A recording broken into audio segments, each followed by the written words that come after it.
E hoje no quadro Entenda Direito nós vamos saber o que é um inventário, como funciona, entender como pedir um. E para falar sobre este tema nós convidamos a doutora Marilda Cardoso. Seja bem-vinda, doutora Marilda. Obrigada, Adriano, mais uma vez pelo convite. Você, a TV Sul, poder contribuir com os telespectadores sobre esse tema que é tão importante, que é o inventário, tão necessário. A primeira questão, o que seria um inventário, né? Sim, o inventário ele é um procedimento, né, um processo que após a pessoa vier a óbito, falecer, e é dar destino àquilo que ela deixou. É o chamado aí o de cujos, né, o que ele deixou, né, que se torna aí o espólio, que pode ser bens, dívidas, tudo aquilo que ele adquiriu durante a vida dele, com o trabalho dele, com os familiares dele, que ele tem no nome dele. Então tem que estar no nome dele, seja veículo, seja bens imóveis, seja dívida, financiamento, título de capitalização, aplicações. Realmente é tudo aquilo que ele deixou que esteja no nome dele. É um levantamento, né? É um levantamento e a partilha com os herdeiros aí daquilo que ele deixou. Seria transferir aos herdeiros aquilo que ele deixou em vida. E tem prazo para isso, tá? O inventário, após o falecimento, ele tem um prazo aí de 60 dias para fazer as primeiras declarações. E depois, iniciado o processo, é apresentar os bens deixados por ele, a situação que está, se está quitado, se não está quitado. Se não abrir o inventário, se ele tem conta bancária, dinheiro em conta, isso será bloqueado. A família só poderá fazer essa movimentação com o termo de inventariante e alvará judicial. Apenas com o inventário, né? Isso, é necessário fazer o inventário, senão fica tudo bloqueado dele. Ah, sim. Tem alguns cuidados que a pessoa deve ter antes de abrir um, né? Sim, os cuidados é o prazo, se atentar ao prazo, entendeu? A pessoa faleceu, os prazos. Outro cuidado é aquilo que ele deixou em vida, entendeu? Fazer um levantamento. Se ele deixou veículo, se está no nome dele ou não. Se ele deixou imóvel, se também está no nome dele, se tem documento, se não tem documento. Procurar em um profissional, levar tudo que tem. Se tem conta bancária, se consegue ter acesso aos números da conta, quais eram os bancos. Então, muito importante levantar tudo isso que a pessoa deixou. Custa caro fazer se a pessoa não tiver condição? Como que ela faz? O valor do inventário vai depender muito daquilo que ele deixou. Se ele deixou bens, entendeu? Porque os herdeiros vão pagar aí o ITCD sobre os bens deixados, é um percentual, né, que é cobrado. Se for feito via judicial, aí também tem a taxa do fórum, né? Se ele deixou bens, será cobrado aí de custo judicial.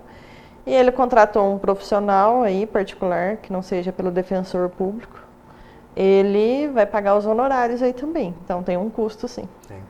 Tem um custo. E precisa de um advogado? Como que a pessoa faz? Hoje ele pode fazer extrajudicial via cartório, né? Dependendo aí se não vai ter menor herdeiro, tem as condições aí para ele fazer via cartório.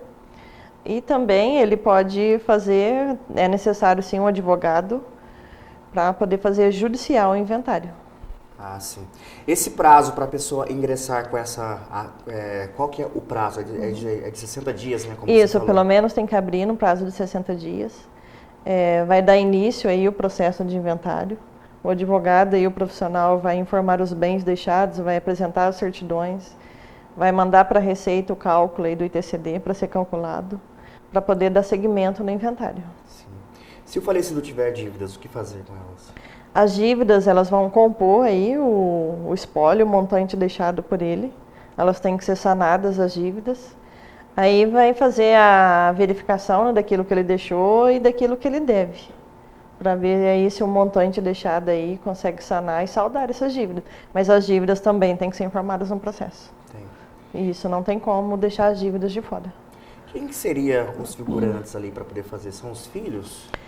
O inventariante, se for casado, né, de cônjuge, né, esposa ou esposo vivo, seria a pessoa que deve figurar como inventariante, ou mesmo que seja união estável.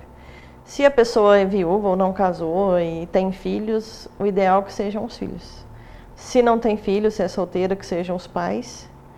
Se não tem os pais, não casou, não tem filho, se tiver irmão, que sejam os irmãos, correto?